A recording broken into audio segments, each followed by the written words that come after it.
motorways and put the hard shoulder back? Or do you think actually that would just bring our motorway network to a bit of a grinding halt? Because that would involve, in effect, taking away one of the lanes. A 4-lane motorway would go back to being a 3-lane motorway, which, considering the number of cars that are driving on sections of the M1, the M25, the M40, it would mean that traffic would just grind to a halt an awful lot of the time. But would that be worth it if lives are saved as a result? 08081 008800, that's the number for your call. Claire Mercer is the founder of Smart Motorways Kill and joins us now. Hello to you, Claire. Thanks for coming on. Thank you. You, I know because we've spoken in the past, have sadly experienced one of those tragedies that I referred to. Just tell everyone listening what happened to your husband when using a smart motorway. Well, it was just a small incident. It should have just been a bad start to the day. He had a minor collision with another motorist, and there's CCTV footage showing them travelling further along, looking for somewhere safer to stop. There was no hard shoulder, there was no refuge area in sight, there was no information, no signs. And 7 years ago, we knew even less about smart motorways than we do now. So they travelled along, they couldn't find anywhere, and it's your legal obligation to stop after an incident. So they pulled over as far as they could, but they couldn't get their vehicles out of the live running lane, and they themselves couldn't get over the crash barrier because it was a 30-foot drop onto the road below. So they were left stranded in danger. You get out your vehicles, that's what you need to do in instances on motorways. So they were out of their vehicles when they were hit by a 40-ton truck doing 56 miles an hour because they just can't manoeuvre like a Ford Fiesta. And this is what happens in each case. It's almost always a HGV hitting stranded people out of their vehicles, and you just don't survive that. It was just utterly catastrophic. And, I mean, for your family, you'll, of course, never, I'm sure, never get over it. What a terrible, terrible thing to have happened. Mm-hmm. What would you say, though, to people who say, well, it's not the smart motorway's fault, it's the HGV driver's fault? You know, the HGV driver clearly just wasn't paying attention. And to blame the motorway network and the style of that network is just unreasonable. How would you respond to that? That's not the case. It's physics, and you can't argue with physics because 40 tons doing 56 miles an hour just doesn't stop as quickly as a Ford Fiesta. And in each and every case, there's different reasons. I mean, yes, there is bad drivers. There is people that don't pay attention, but with a hard shoulder, you'd be in a different lane to them. So it wouldn't affect you the same way.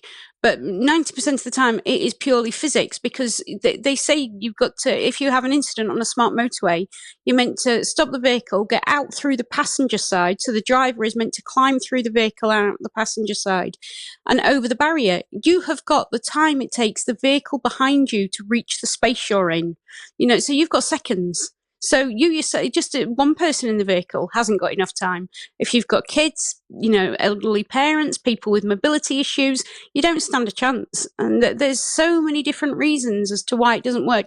And they just rolled smart motorways out everywhere. They didn't look at the surrounding areas, like where my husband was. There was a 30-foot drop. An 8-year-old boy was killed on a viaduct smart motorway.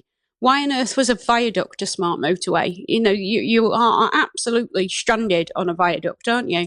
And there's just so many reasons why.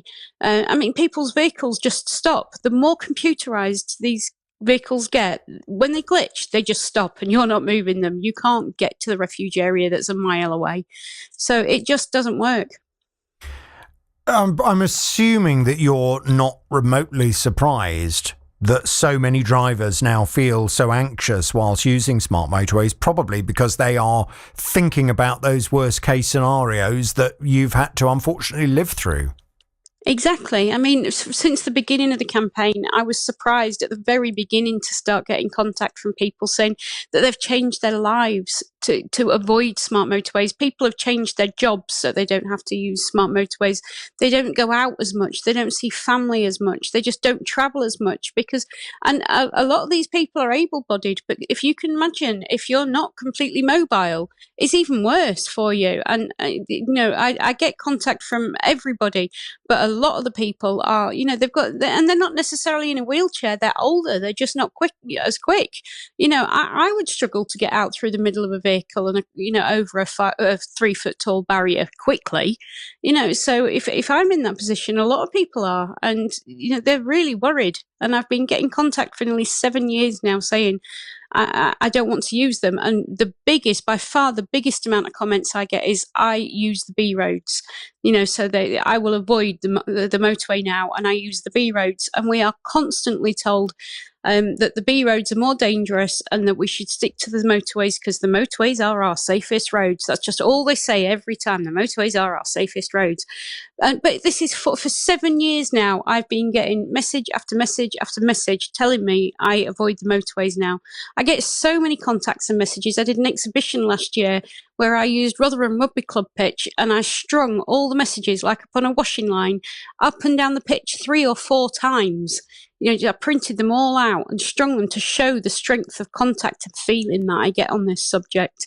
And that's just the people that actually go out of their way to contact me. So there's more than that. If, and I'm assuming in an ideal world, what you would like would be for the Department of Transport to agree to simply stop smart motorways existing and to put that lane 1 back as the dedicated hard shoulder again all the time.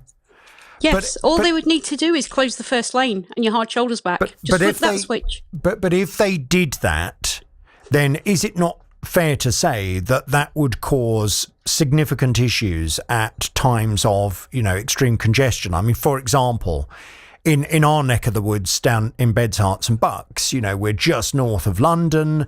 We've got Luton Airport right on the M1.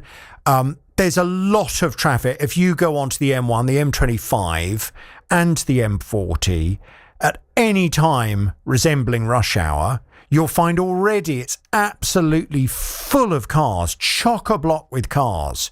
To close one of the lanes and to take those motorways back to potentially just being a 3-lane motorway, would that not cause absolute chaos? Well, practically, just on the practical side of that, is what we had before and we survived. But also, we're constantly making climate pledge here, climate pledge there, going to COP26, doing all this, doing that. And then we're expanding our motorways. I mean, we shouldn't be making all these climate promises and then expanding the entire country's motorways. It's one or the other. The two do not go together. But we also had this system before. We had three-lane motorways before, and we survived. But then a national, a worldwide pandemic kicked in, and there's been a massive change in working environment now. More people now work remotely than ever did before. There has, but I mean, I don't know how often you have the misfortune to use the M25, but, the M25, I mean, most of the time it resembles a car park, unless you're driving at 2 o'clock in the morning. It's absolutely chock-a-block. And what's quite interesting in terms of the arguments for smart motorways, apparently a smart motorway can carry 1,600 additional vehicles an hour in each direction, and studies on the M25 have shown that these roads have enabled an additional 11,000 journeys a day.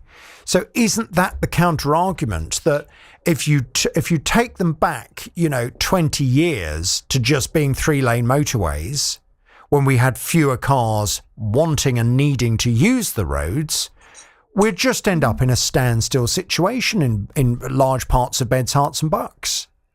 Yeah, I mean, it wasn't going back 20 years for the one that killed my husband. The one that killed my husband was only installed 7 years ago. So you don't have to, 20 years is a different animal. 7 years is less of a different animal. But you just said that the M25 is still a car park. Yes. So it's not working. It's not working and it's killing people. Before, it just didn't work. I know motorways are dangerous. I know hard shoulders are dangerous, but now they are much more dangerous. They couldn't even get my husband's dead body off the road, never mind an ambulance to him. His body was on the road for 8 hours because they couldn't get a coroner through. So, and you've just said it's still a car park. So it's killing people in the most horrific manner because like I said, you get out of your vehicle and then you get hit by a 40-ton truck. You are not in your vehicle when it happens. So the practical approach isn't working. And then the emotional devastation that you have to deal with afterwards, informing the families. Alexandra, who was killed with my husband, he'd not even been in the country very long, and his family, they couldn't understand what on earth had happened, what the government had done to our road, why they'd done it, and what had happened to their son. They just packed up and went back to Romania because they just couldn't understand this idea. We think we're this advanced leading country, and we're not.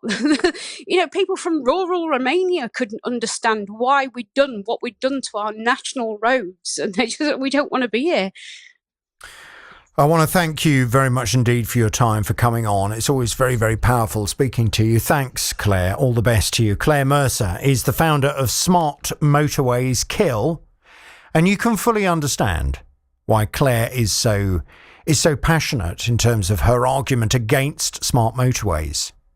Would you agree with her? Do you think smart motorways have just made the motorway network much more dangerous, lethal even in some places, than they ever needed to be? But the big